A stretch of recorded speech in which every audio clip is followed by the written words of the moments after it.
Go find your basket of fruit and pick out an apple you think looks good. Now, using a sharp cutting knife, carefully cut the apple at a slight diagonal so that it slices right through the center of the apple core. While we're here, let's save 2 of the seeds because we'll be needing them later. Now that we've got our 2 halves, let's take the side that still has the bottom attached and place it face down on a cutting board. We'll need to place 2 butter knives perpendicular with the top and bottom of the apple. Now we can carefully cut down along one side of the apple core until the knife bottoms out on our makeshift spacers, then use the spacers as a guide to gently cut in from the side. When the 2 cuts meet, you'll have an apple wedge that pops right out. And while we're here, let's cut a piece from the other side the same way. Now our goal with these is to cut out 3 more L-shaped wedges about a 1/4 inch thick.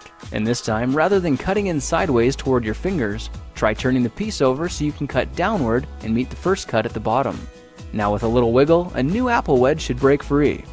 If you repeat the process 2 more times, then stagger the pieces back together, the effect is a beautifully layered wing.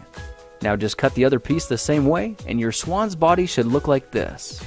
To make a place for the head, all we need to do is carefully cut into the front of the body and gently lift the pieces out to reveal a clean and fairly deep groove.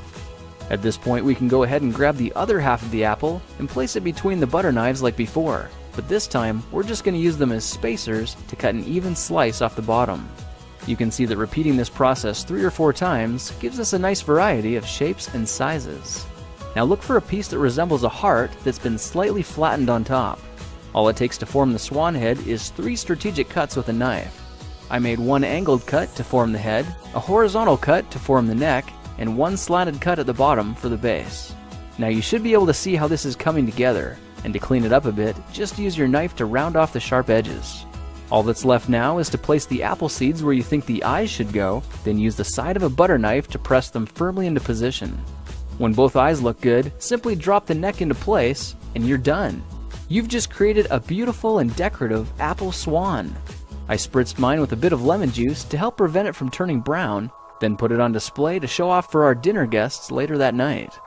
If you try using different apples, you'll get a nice contrast of colors, and every bird will look a little bit different. Well, now you know how to take any ordinary apple and turn it into a decorative and edible apple swan. If you like this project, perhaps you'll like some of my others. Check them out at thekingofrandom.com.